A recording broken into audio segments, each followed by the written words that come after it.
Bem-vindo, bem-vinda a mais um consultório de família. Hoje com uma cara ainda mais feminina, mais especial. É o Dia da Mulher. Nesse mês que é o mês inteiro da mulher e eu quero dedicar o ano inteiro à mulher, todo dia para a mulher.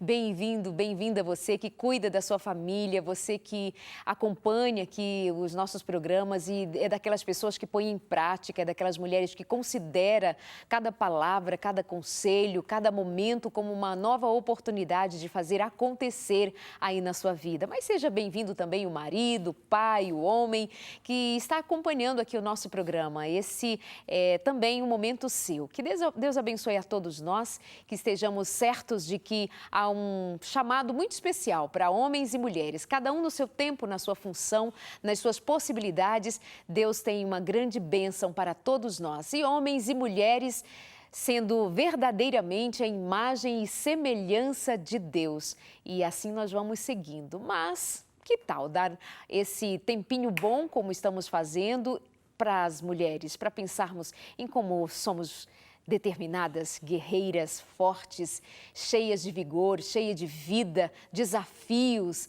e muitas vezes dificuldades, claro, não negando que há importantes limitações, mas é bom ser mulher. É diferente olhar-se como mulher e identificar que há em nós uma bênção muito especial, uma bênção de vida, uma bênção que tem a ver com verdadeiramente ser amada no coração de Deus.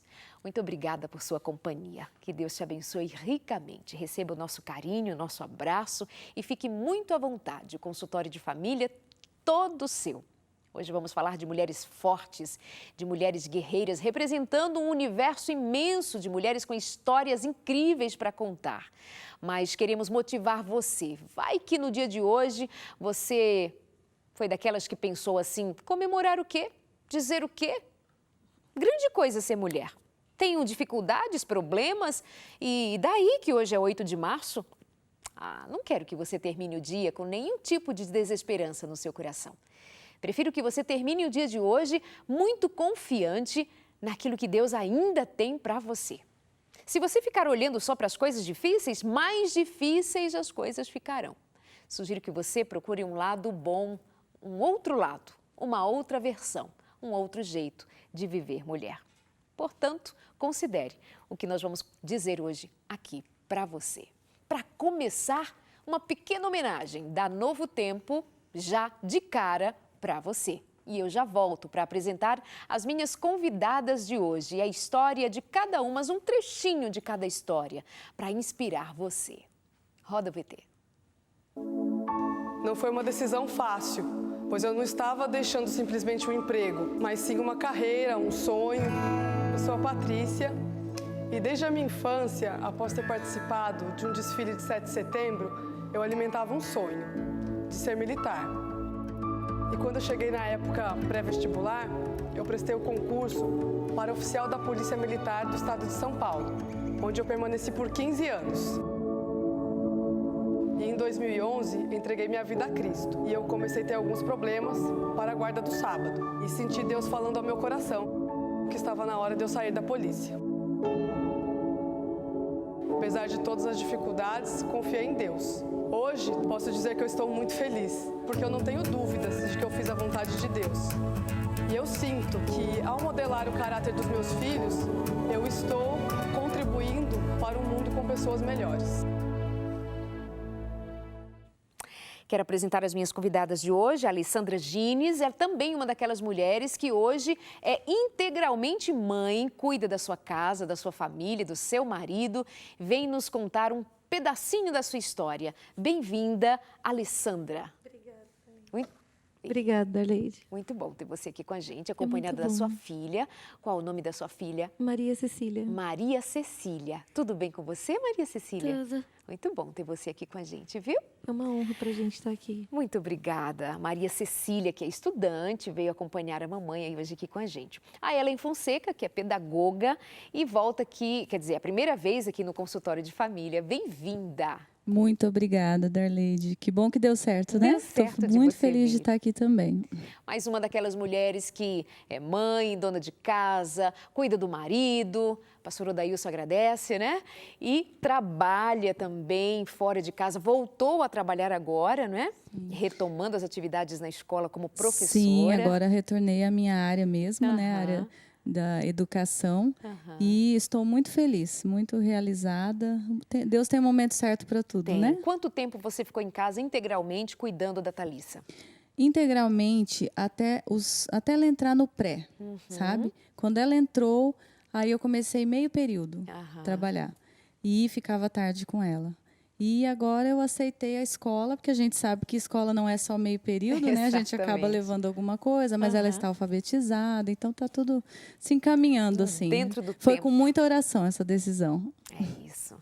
Deixar uma vida profissional, de trabalhar todos os dias, ter sido praticamente ensinada, educada na direção de ter uma profissão, de ser uma mulher que tem uma atuação forte e depois se reservar para ser esposa, ser mãe integralmente, é um grande desafio e deve ter assim uma centena ou milhares de mulheres que sabem do que nós estamos falando, desse grande desafio, mais um dos desafios de ser mulher. Edinha Irri já esteve comigo no Sem Tabus, aqui no consultório de família, é a primeira vez, ela é empresária, também é cantora, andou parando de gravar, etc., mas canta lindamente. Bem-vinda, querida. Obrigada, Darleide, pelo convite. Obrigada. É uma grata satisfação estar aqui mais uma vez com você. Muito obrigada. Alessandra, eu vou começar com você, porque o programa de hoje é para ser um programa de inspiração. E uma coisa que marca muito é saber do ponto de virada, né, da vida de cada uma de nós. O seu momento mais marcante da sua vida, até nós chegarmos na mulher que você é hoje. Como começa essa história? Eu acho que foi quando eu fui morar na rua com a Maria Cecília, essa moça linda que está aqui do meu lado. Tinha que idade a Maria Cecília? 1 ano e 2 meses. Uau, eu faço a pergunta e ela já me vem assim, me arrebatando com essa resposta. Foi o momento em que você foi morar na rua. Foi. E ela repete a idade que ela tinha? 1 ano e 2 meses. 1 ano e 2 meses. O que aconteceu que vocês foram morar na rua? Eu casei muito jovem com o pai da Cissa. Eu tinha 16 anos e eu vinha de uma vida de drogatinação. Eu cheguei a morar na Cracolândia antes da Cissa nascer. E quando eu parei de usar drogas, eu conheci o pai da Cissa, que usava drogas ainda. Você tinha que idade quando você foi parar nessa rua, na Tinha rua 13 como anos. usuária de drogas? 13 anos de idade. E aí eu conheci o pai da Cissa e a gente tinha muitos problemas familiares. Todo adolescente trabalhoso, ele tem problemas familiares. Na verdade, ele não tem problema, ele é o problema, né? Dentro da família, não é bem né? assim. Tão complicado. E a gente resolveu se casar e fugir desses problemas. E a gente foi embora para o Japão. Uau! Só que a gente não tinha maturidade, né? A gente não tinha maturidade nem para viver uma vida como casal perto dos pais, para vigiar a gente. Imagina sozinho, sem ninguém para vigiar a gente. E quando vocês casaram, vocês continuaram usuários? Então, de drogas? não, eu já tinha parado. Ele ainda continuou por longos anos. Faz pouquíssimo tempo agora ele parou de usar droga, mas ele ainda continua por muito tempo ainda usando droga. E o que vocês passaram na rua? Um bebê praticamente em seus braços? Ele conheceu uma outra moça no Japão e ele foi embora. A gente trabalhava em horário contrário. Então, um dia eu cheguei em casa, no primeiro emprego nosso no Japão, não conhecia ninguém, só conhecia ele. Com 12 dias de Japão, ele foi embora com essa moça. E você ficou só? Eu fiquei só. E eu não conhecia ninguém mesmo. Eu não falava japonês, eu não conhecia ninguém. E o apartamento era da empresa que a gente foi.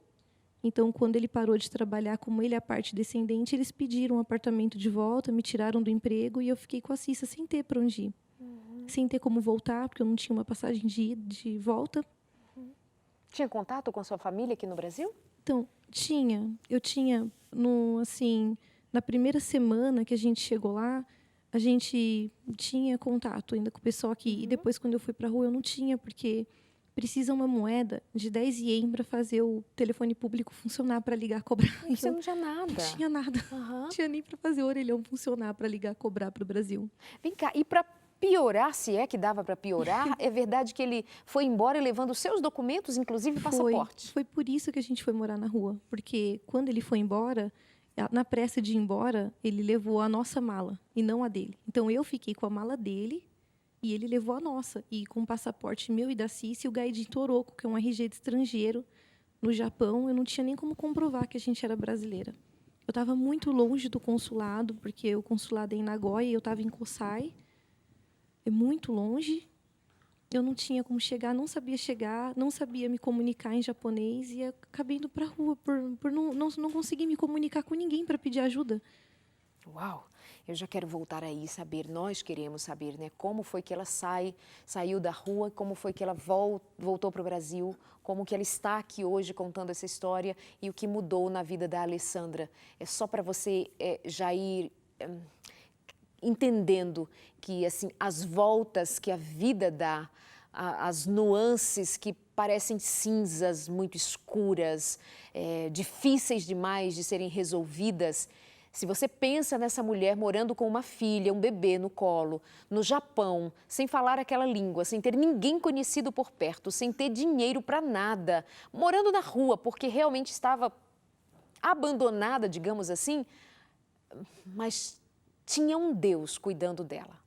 E ela ainda vai terminar essa história para a gente hoje. Não esqueça isso. Aconteça o que acontecer na sua vida, esteja hoje, por mais difícil que pareça, as coisas podem mudar.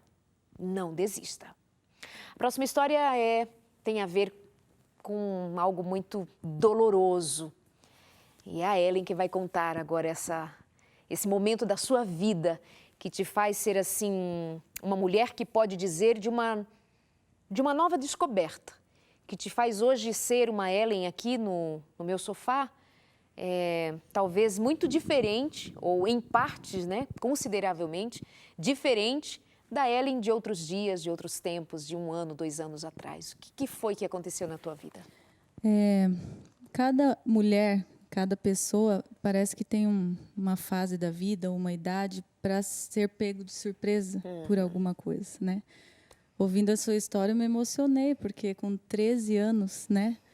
E faz bem quando a gente troca essas histórias, assim, porque é uma das formas que a gente consegue enxergar como Deus cuida de diferentes pessoas em determinadas situações.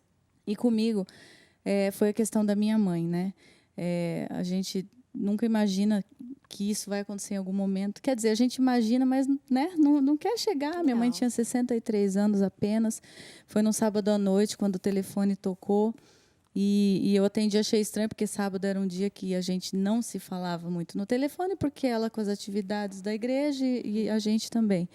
E na hora que eu atendi já era outra pessoa, já não era ela, nem meu pai. Já começou a perguntar o que eu era do Evaldo, que era meu pai. E enfim, eu vi que tinha coisa para vir, né? Notícia ruim. Foi aí que, então, eu ouvi que eles sofreram um acidente e até então não tinham me falado, né, que minha mãe já havia falecido. Só falavam, tá todo mundo bem, mas eu pedia para falar com ela e ninguém me passava. Eu fui a primeira da família a saber. Foi então que meu esposo já pegou o telefone e já começou a resolver tudo para a gente. E ali a vida, né, mudou completamente. Parece que o chão abre. Quando você tem a primeira pessoa do seu núcleo, família, do núcleo ali, pai, mãe, irmãos, né, gente bem próxima, que não é tio, tia. Nosso sangue direto. Ali, a família, o núcleo mesmo, quando um vem a faltar, né? E alguém extremamente forte, aquela pessoa assim que, nossa, nos meus momentos mais assim da vida, ela estava junto, sabe? Muito mais forte que eu em muitas coisas. Eu até falava, mãe, de que época você é, que não se fazem mais, né? Mães como antigamente, né? Que dá conta de tanta coisa. E ali o chão abriu para a gente, para toda a família. O que aconteceu é que sua mãe sofreu um acidente, foi vítima fatal num acidente Foi de um trânsito. acidente de trânsito. Estava né, ela, meu pai e a minha sobrinha, de 4 para 5 anos na época, né? Filha da minha irmã. que estava junto, e assim, com ela não aconteceu nada, com meu pai também. Foi uma fatalidade mesmo, foi um momento único ali que aconteceu, e a minha mãe veio a faltar, né? Então, na hora, assim, o chão se abre, mas a gente vê como Deus atua exatamente nessa hora. É quando a gente consegue assim enxergar, falar, gente, Deus existe, só que agora eu estou sentindo. Parece que você está pegando, abraçando, deitando no colo, entendeu? Aí você começa a sentir, bem de pertinho. Precisamos entender que essa é uma fala que pode sugerir uma certa dúvida em alguém que ouve assim dizer, na hora da morte da minha mãe, eu pude sentir a presença de Deus, eu pude sentir Deus realmente me tocando, me cuidando. E pode surgir uma dúvida, mas como, Ellen? Como que na hora da morte você sente Deus? Não era para ser o contrário? Deus, onde tu estás agora que a minha mãe morreu? Exatamente. Tem um verso da Bíblia que fala, né, que na casa de luto há sabedoria. E é exatamente o que acontece, porque o ser humano é assim. Você está em festa, você está em alegria, tua vida está 100%. Você, claro que tudo você agradece a Deus, você se lembra de Deus, é constantemente em comunhão com Deus. Mas a hora que você vê que algo ruim, né, muito ruim, que é a morte, vai atingir você de pertinho, sabe? Alguém tão próximo a você, que você começa a ver assim, gente, como agora eu vou sentir o que todo mundo sente quando passa alguma coisa horrível, sabe? Né? A primeira pergunta que a gente faz, mas por quê? Por que comigo? Né? Por que com a minha mãe? Sabe? Uma pessoa assim, gente, não tinha doença, não tinha nada, com tanto para viver. Por que com ela, com 2 netinhas tão pequenas, a primeira coisa, olhando minha filha que tinha acabado de dormir, falei, por que, gente? Minha filha quer um grude com ela, né? Não vai mais ter a avó. Minha filha tinha 5 anos nessa época. E agora? Meu irmão ia ser pai, a esposa. Fazia uma semana que a Camila está assistindo agora, que tinha descoberto que estava grávida. Falei, gente, não vai conhecer a avó. Então, você começa a fazer assim, muitas perguntas, muitas. Mas é incrível como, nessa hora, a gente consegue enxergar as respostas de Deus.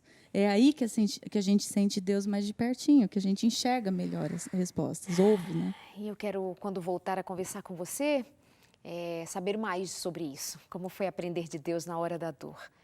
E como é experimentar uma agonia de alma que olhando de pronto, não tem saída, não tem o que fazer. O que você faz com saudade? O que você faz com falta? O que você faz com dar a notícia para uma filha que a avó morreu? O que você faz com essas coisas que, assim, não tem ninguém que te ensine, não tem, falta.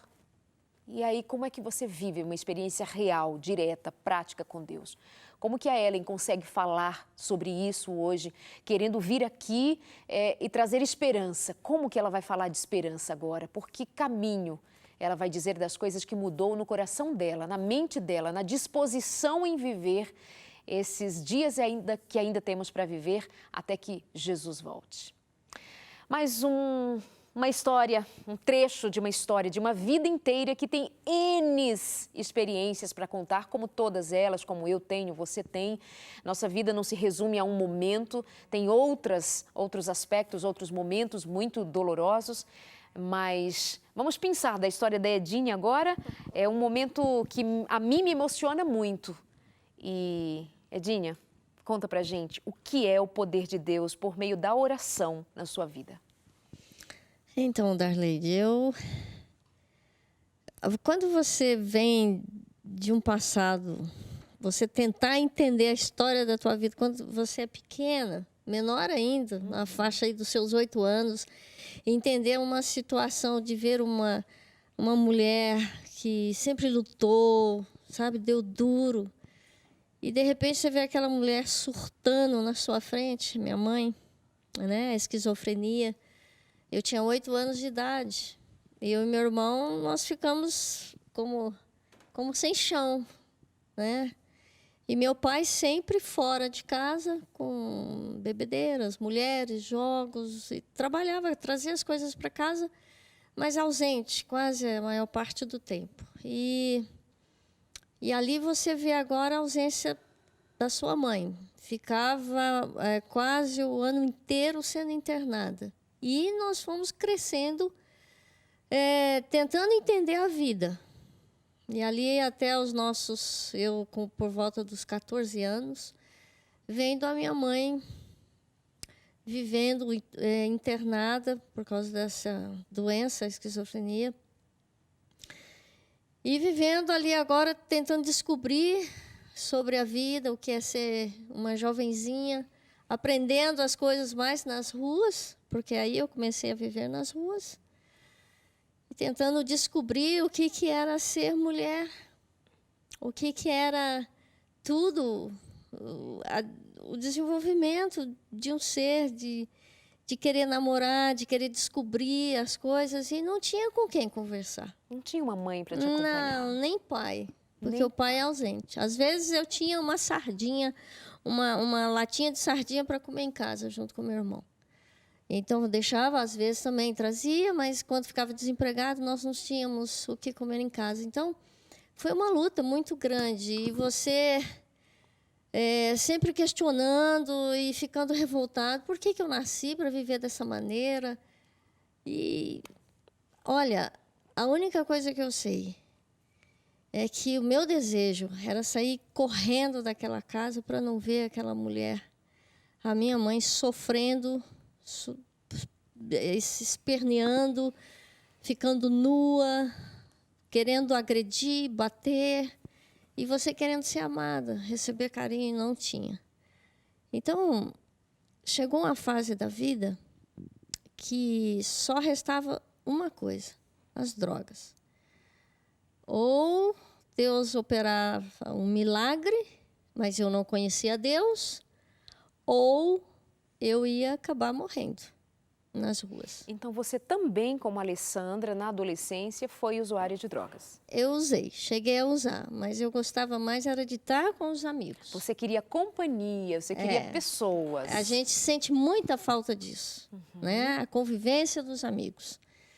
E eu gostava mais de estar com eles do que estar em casa, porque em casa não tinha diálogo, não tinha nada.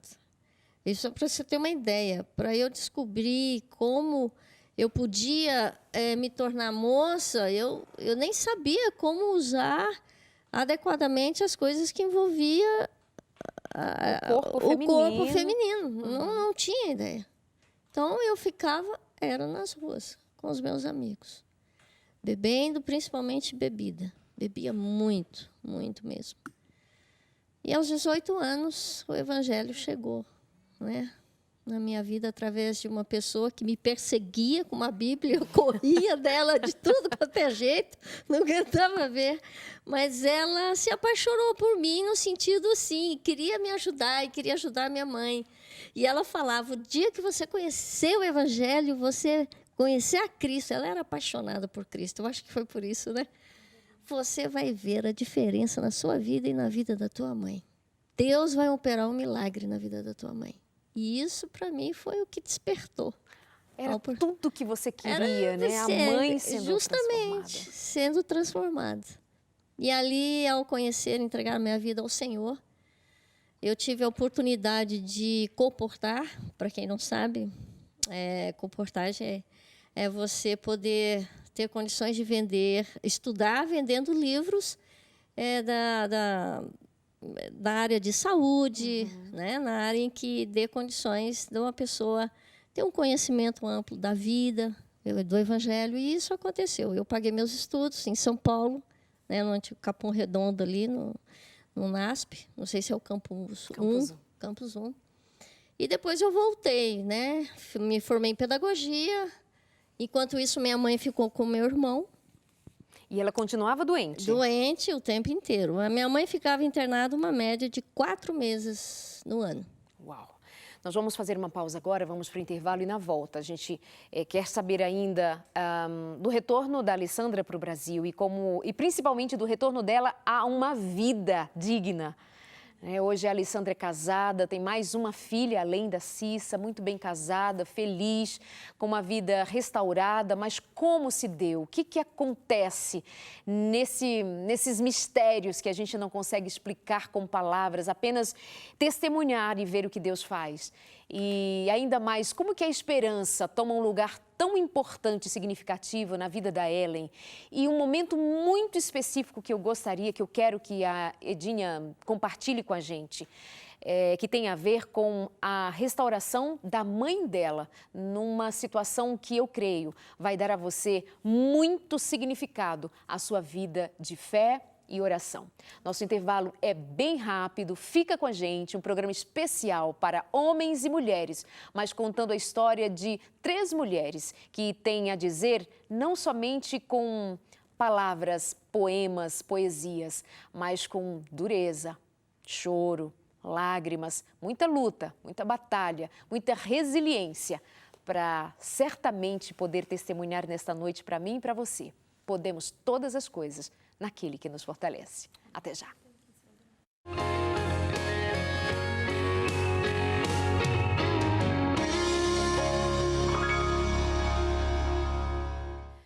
Então, a partir de hoje, nós estamos trabalhando também uma nova forma de manter contato com você pelo WhatsApp. Isso mesmo, aparece aí no seu vídeo agora o nosso número que eu estou aprendendo, ainda vou decorar, o DDD é 12, o número é 981001382. Manda sua mensagem agora pra gente, como um casal querido que está participando, dizendo que bênção, agora podemos nos comunicar. Deixa o nome para eu poder, então, identificar você, tá bom? Amo seus programas, mandando um abraço para os telespectadores todos. A Vilma sim, diz que mora no Rio de Janeiro e está nos acompanhando, amando o programa. Um beijo para você, Vilma, e para todos os outros que agora têm essa nova ferramenta, mais uma ferramenta para usar e falar com a gente aqui pelo nosso WhatsApp, direto o WhatsApp do nosso consultório de família. Obrigada, viu, por essa sintonia gostosa, você que está sempre participando, visitando a nossa página no Face do consultório de família.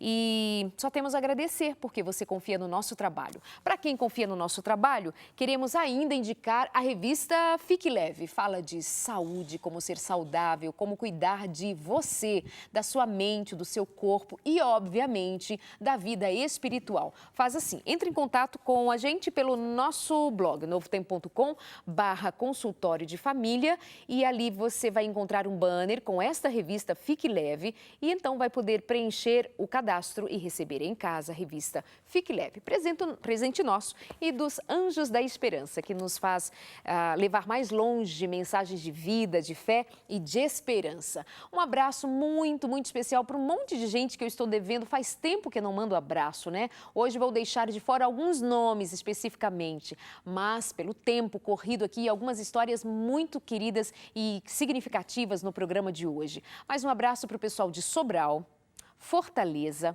Um abraço para uns amigos aqui em São Paulo, na Igreja Adventista do Brooklyn, na Igreja Adventista do Tatuapé também.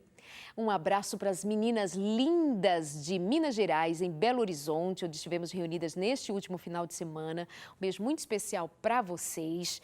Deixa-me ver quem mais que eu estou devendo. Vou lembrando durante o programa. Clínica Adventista Vida Saudável aqui em São Paulo. Obrigada a todos vocês pelo carinho. Parabéns pelo Dia da Mulher. Enfim, a todos por onde eu passei o meu carinho. Muito obrigada, viu? Vamos voltando aqui. Gente, deixa eu só dizer uma coisa. O número é para o WhatsApp, não é para ligar ainda. É só mandar mensagem, tá bom? Combinado assim?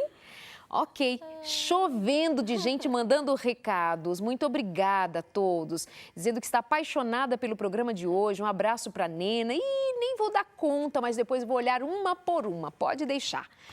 Voltando aqui para ganhar o nosso tema. E lembra de como começou aqui o programa? E de cara, a Alessandra já foi contando que morou na rua com a sua filha, que na época tinha 1 ano e meio, mais ou menos. Hoje tem 12 anos. Deixa eu ouvir a sua voz outra vez. Você não tem a menor lembrança do tempo em que a sua mãe viveu essa experiência na rua lá no Japão, né? Você não lembra disso. Só do que a sua mãe conta, imagino? Um pouquinho. Do que você lembra? Eu lembro que Põe o microfone pertinho. Isso. Eu lembro que não foi muito fácil naquele tempo. Aham. Mas Jesus ajuda eu e a minha mãe. Que linda, meu amor, que linda. Alessandra, como você voltou para o Brasil e como você voltou a viver dignamente? Então, eu voltei... Na verdade, a minha volta, ela teve etapas, né? Eu fiquei um ano e um mês na rua. Eu passei por todas as 4 estações do ano. Eu fui para a rua no inverno e peguei o primeiro mês do inverno de novo no Japão. Uau. E aí eu estava muito desesperada e eu abracei a Cícia, eu fui para a beira de uma rodovia e eu queria muito acabar com a nossa vida. E eu falava para ela, eu vou fazer isso pela gente. Eu vou acabar com o nosso sofrimento. Porque no Japão você não tem água encanada na rua. Então eu fiquei um ano sem lavar o rosto, sem lavar a mão, sem trocar de roupa, sem tomar banho. E ela também. Então a gente ficou em estado de sujeira, infecção, doença de pele. E tanto que quando eu saí da rua eu estava com hepatite, mas Deus. foi a gente comeu Quanto tempo vocês ficaram na rua? 1 ano e um mês. Ano e um mês. A gente comeu de resto de lixo a latinha, porque não tem água encanada, então a gente dependia do resto da latinha dos outros, do copo dos outros, para poder sobreviver, até de comidas de templo budista. Inclusive, a gente fazia festa. 2 vezes ao ano, eles enchiam os templos de comida, e quando todo mundo ia embora, a gente entrava. Aí era festa para vocês, um E era uma banquete, né? festa, comia. Que, ai, nossa, eu não sabia nem quantas horas que eu dormia depois de tanto que eu comia, porque com a barriga vazia você não dorme bem. Exatamente. E teve etapas. Eu abracei a Cissa, eu fui para a beira de uma rodovia e eu falei, eu vou acabar com isso, filha. Eu vou acabar com isso hoje. E no Japão, as rodovias são muito rápidas e tem umas rodovias específicas para caminhões grandes. E eu parei, eu colocava o pé e eu falava, agora eu vou. E vinha um caminhão e eu ficava, agora eu vou. Isso que eu não consegui fazer. E aí eu sentei, a gente dormia atrás de uma lixeira, de uma combine, de uma loja de conveniência. Que eu falo sempre assim, sorrindo, né? Já me É isso questiono. que eu estou aqui pensando. Por que a criatura está rindo, né? Contando de uma tragédia Eu fui dessa. questionada algumas diversas vezes por causa disso. Mas não é, meu. Eu tenho uma alegria tão grande de não ter conseguido me matar que toda vez que eu lembro eu dou risada disso. Deus é muito Não, aí bom. faz sentido, faz total sentido. Eu sou muito feliz por ter a oportunidade de falar disso, porque eu não morri naquele dia. Graças a Deus. E eu voltei, sentei atrás da lixeira com ela e eu chorava. Aí um casal de brasileiros entrou. Eu vou falar uma coisa para você. Foi a primeira vez que eu vi um casal de brasileiros naquela combine. Porque onde a gente morou não tinha brasileiro morando. Era um condomínio cheio de japonês, um condomínio bem pequenininho, 2 torres de 3 andares, uma estação de trem velha, de Shinkansen, e, tipo, a 5 quadras, um mercado, e mais 4 quadras, uma combine, onde eu ficava na beira da rodovia. Aí eles Tinha entraram. gente. E quando ela saiu, eu chorava muito. A Cissa no meu colo, e eu apertava, a Cissa amassava pão, assim, com a Cissa. Aí ela falou para mim, o que aconteceu? E eu contei. Ela falou, olha, eu vou ter que te levar numa delegacia. Se for verdade, o delegado vai te ajudar, eu vou fazer o suiaco para você, a tradução. Mas se for mentira, você vai ser detida e a sua filha vai ser recolhida. Ah, mas quem fala a verdade não merece castigo e não tem medo, né? Eu falei, ai, me leva, por favor, me leva. E ela me levou, ela fez a tradução. A gente ficou mais de 24 horas na delegacia esperando o pai dela aparecer com os documentos. Ele apareceu? Ele apareceu, Darleide. Mas olha só, veja bem, ele era tão inconsequente quanto eu. Sim, claro. Com a diferença de que ele usava drogas, né? Não dá nem para ficar brava com um ser humano desse. E aí você volta para o Brasil. Aí eu volto para o Brasil. Ela me arruma um emprego, eu aprendo a falar um pouquinho de japonês, enrogou a karuchotos coxo daqui. Pelo menos para não morrer de fome, para ir no McDonald's. E aí eu comecei a voltar para o Brasil. Eu comecei a juntar dinheiro, eu comecei a trabalhar, eu comecei a ajudar minha mãe para arrumar a casa, para ter espaço para mim e para a Cissa. E aí eu voltei para o Brasil, porque eu voltei muito debilitada. Eu voltei muito doente para o Brasil. Meu Deus. Muito doente. Eu voltei grávida. Quando foi que o evangelho chegou à sua vida? Chegou no hospital, chegou dentro da UTI. Eu voltei com hepatite e voltei muito abaixo do peso. E voltei muito ruim e grávida. E aí eu tive o Cauã, que é o meu filho que vai fazer 9 anos. E depois que o Cauã nasceu, eu comecei a ter crises de dores e dores e dores, e ninguém sabia o que tinha. Eu passava com os médicos, eles falavam, é crise de abstinência, mas era um apêndice. E aí, esse apêndice rompeu, eu perdi metade dos meus órgãos, e na UTI eu conheci um pastor. E ele falava para uma mulher infartada, e tinha a cortininha fechada, eu tinha certeza que era para mim. E eu fui ganha desse jeito para Jesus Cristo. Ouvindo aquele pastor falando de Jesus ali. Eu estava entubada, mas eu lembro, eu chorava. E quando eu me desentubei, quando eu ganhei alta, 1 ano depois eu ganhei alta do hospital. E aí a primeira coisa que eu fiz foi parar numa igreja e aceitar Jesus. Eu precisava aceitar Jesus. Ele era tudo o que eu tinha. Porque eu não tinha mais nada, só tinha esse Jesus, então, na minha vida. Meu Deus. Assim dá volta. Ellen, me fala de esperança pós-morte da mãe.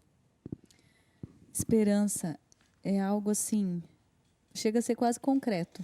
Quando, sabe? Quando você passa por isso, né? Porque eu falei assim, tudo bem, aconteceu isso, ok, eu tenho que, né, eu vou aceitar, enfim.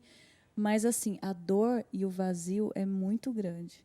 Mesmo você tendo um esposo, mesmo você tendo filha, mesmo você, meu pai, né, que ficou, os irmãos, nada supre o vazio de uma mãe. E eu, ouvindo você falar, dá licença, eu fiquei assim, pensando, né? Falei, gente, imagina uma criança. Então, assim, nesse momento, claro, a gente tem que passar pelo luto, pela dor do luto. Tem que pôr para fora, sabe? Tem que chorar. Como foi assim com você? Você chorava, você se Foi. permitiu? Eu me fiz muito de forte no comecinho, porque assim, eu pensei, minha irmã está com a situação que a minha sobrinha estava no acidente, né? Meu pai agora está sozinho. Meu irmão vai ser pai, está naquela situação toda assim também, né? Super mais emotivo. Eu sou mais velha, então já acho que já é coisa de irmã mais velha mesmo. Eu me mantive muito forte.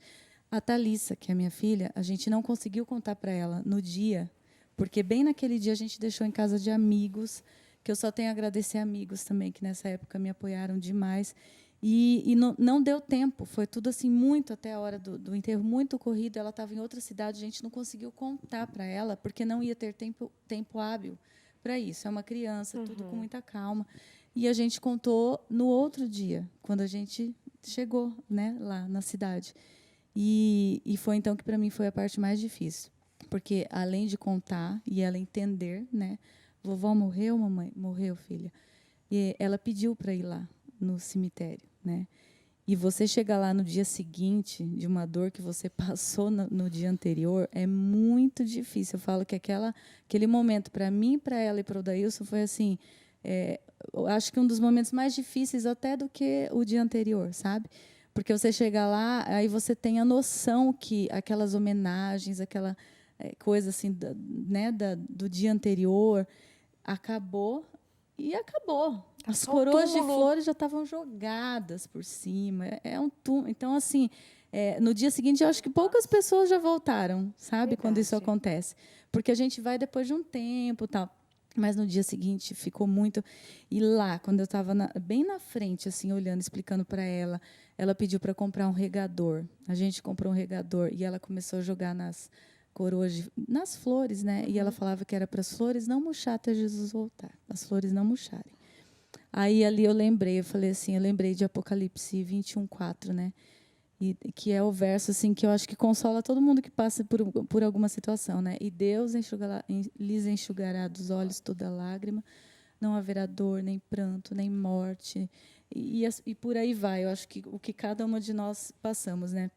Aí eu falei assim, o último inimigo que Deus vai vencer, né, quando voltar, é a morte, sabe? Então, assim, é esperar. Ali começou. Eu falei, gente, é se apegar à Bíblia mais do que nunca na vida, porque quando tem na Bíblia assim, eu conhecia de te ouvir, né, de ouvir falar, e agora eu vejo, agora eu sinto. Então, assim, uma coisa é você falar daquilo que você lê, daquilo que você acredita, daquilo que você ouviu desde pequenininha. Outra coisa é você conhecer agora. Quando eu olhei aquele cemitério, eu comecei a imaginar, falei assim, gente, quando Jesus voltar, tudo isso aqui já era, sabe? E está escrito, né? Esses dias eu vi um verso que eu achei assim muito legal de um grande pregador. ele falava assim, era um spoiler, né? Sobre, eu já li o final da Bíblia, tudo vai acabar bem. Então, quando a gente lê o finalzinho, sabe, tudo vai acabar bem, sabe? Eu falei assim, a partir de hoje, eu vou ajudar todos que passarem pela mesma situação. Claro, eu continuei nos meus momentos de luta. Choros, assim, que a gente tem que pôr para fora, né? Não dá para guardar. Eu agradeço aqui, eu quero fazer esse agradecimento especial ao meu esposo, porque ele foi assim meu rumo, sabe, na época. Porque ele assumiu assim a Thalissa de um jeito que eu tinha que viver. Eu estava, além de tudo, era correr atrás da papelada, né? Essa parte burocrática é muito chata de tudo, assim, muito demorada, tal. Então, assim, eu tive meus momentos de recaída, assim, bem grande. Depois, sabe, eu procurei ajuda. Aí entra a questão da ajuda também, que eu acho que é importante a gente falar. Claro, Deus em primeiro lugar. Mas se a gente sente, eu acho que eu vou melhor se procurar uma ajuda com um profissional. É bom, é bom. Fez muita diferença, eu só tenho a agradecer. Eu fiz tratamento com um psicoterapeuta, né, para ajudar. Como que eu vou fazer, gente? Uma coisa que eu nunca Deixa eu nunca falar passei. da minha dor para um ouvido treinado, para um ouvido que sabe ouvir e me conduzir e a nesse angústia momento. da minha filha em me ver chorando, agora mesmo, assim, a semana passada ela me falou, mamãe, eu sou tão feliz porque você não chora mais daquele jeito pela vovó Ruth. Mas ela, por outro lado, ela vem e agora ela consegue me contar, que antes ela escondia, porque ela sabia que eu ia chorar. Então, de vira e mexe, ela vem assim, abraça a mamãe, agora eu tenho saudade da vovó Ruth, estou com saudade dela agora. Agora ela se dá o direito de falar. Filha, por quê? Então, assim, tudo passa a ter um novo sentido. Quando a gente não passa por uma dor, a gente maximiza algumas coisas, né? E minimiza outras. Quando isso acontece na nossa vida, aquilo que era imenso fica tão pequeno, não é? Mesmo assim, isso. acho que você, quando criança, depois, né, que percebeu, aquilo fica pequeno, porque você fala, gente, tem coisas tão mais eternas para a gente se preocupar, né? Para que ficar perdendo tempo em discussões, perdendo tempo, sabe, sem pedir perdão de alguma coisa, perdendo tempo sem perdoar? Gente, para quê? A vida é tão curta, tão curta. Se eu não viver aquilo que está na Bíblia, sabe, aquela esperança de que Jesus vai voltar, e quando ele voltar, ele vai vencer a morte, ele vai vencer a dor, e para sempre vai acabar tudo isso, como que eu vou viver, entendeu? Se eu não fizer isso, né? Então, assim, aquelas coisas que antes afetavam, gente, não afeta mais, porque a gente já passou, né, uma dor tão maior. Uhum. Eu costumo brincar que as dores têm dimensões, né? Tem gavetinhas. Gavetas pequenas, médias, grandes. Então, assim, às vezes a gente passa uma dor que ela está na gavetinha pequena, mas como a gente não conheceu as outras gavetas, a gente acha que aquilo é a maior de tudo, né? Mas quando você começa a dimensionar as dores, o tamanho delas, né? Você começa a ver assim que tem coisas que, sabe, é pequeno de verdade, não vale a pena se preocupar. A gente acaba aprendendo que a dor é uma grande professora, né? Ela ensina muito, muito, mas ela terá fim. Não precisa ser ela que nos ensine para todo sempre. O Mestre, o Deus Todo-Poderoso, já disse, Ele porá fim, colocará fim em toda angústia, em toda sorte de miséria, em toda sorte de abandono e tristeza, Ele porá fim. Então, acredite, mas hoje as dores ainda nos ensinam bastante. Porém, com a mão de Deus nos sustentando, nós não chegamos ao fim antes da hora. O fim, para quem crer, é quando Jesus disser, vinde benditos de meu Pai. Tomai por herança o reino que vos está preparado.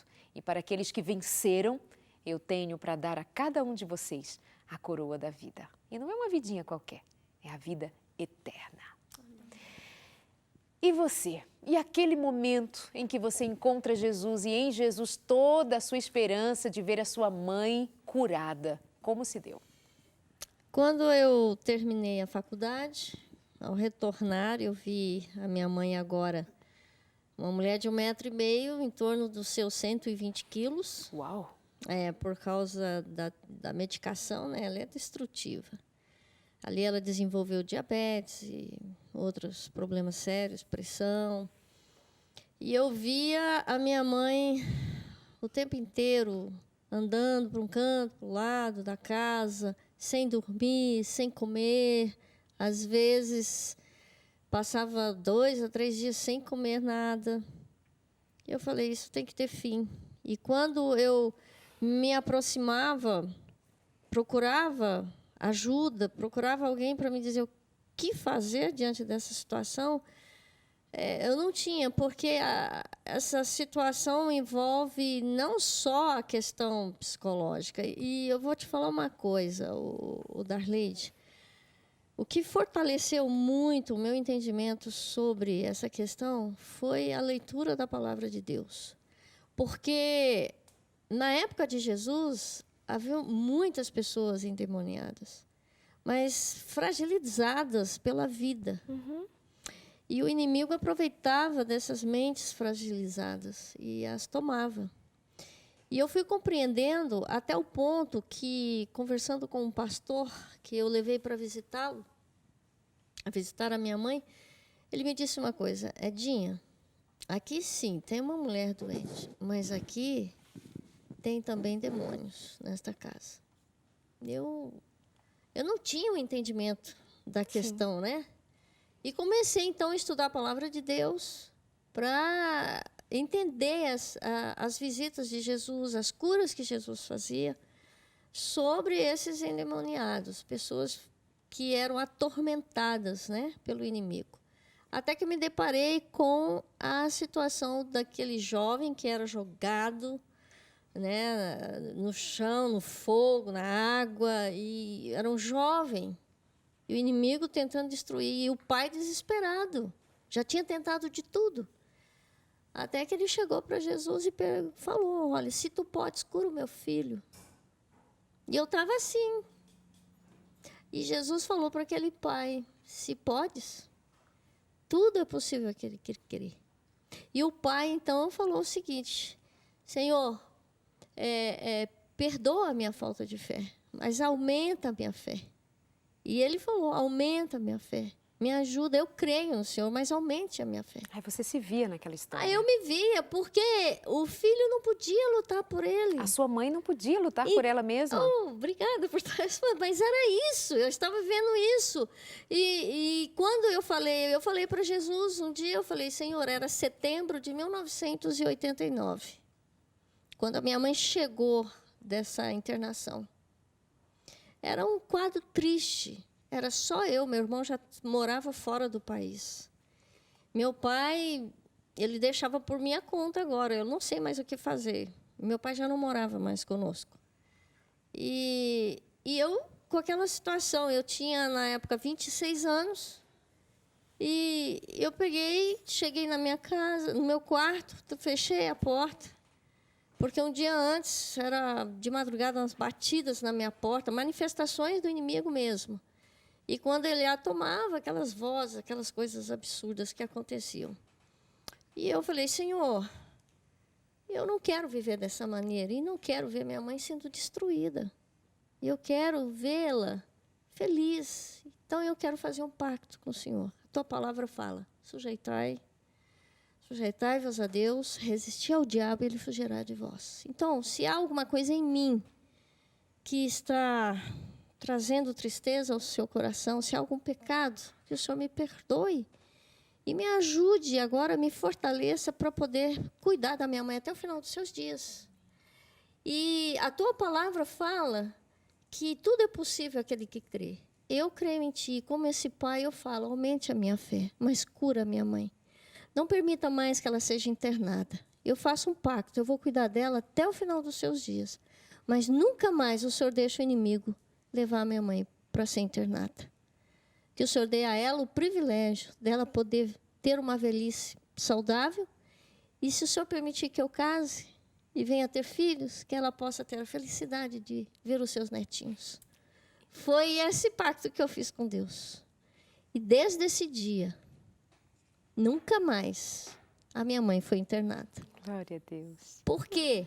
Porque eu me vejo guardadora da minha mãe. Em que sentido? Na oração. Eu luto todas as vezes que o inimigo quer chegar perto da minha família, seja da minha mãezinha, ou seja da minha família, Deus me avisa sempre, através do seu Espírito, revela a mim em sonhos só para mim, porque é uma questão que envolve a minha vida, a vida da minha família. E eu, então, ali entro numa batalha espiritual, em jejum e oração. E quero dizer para você, querida, que está me ouvindo, algumas questões na nossa vida só se vence através de oração e de jejum.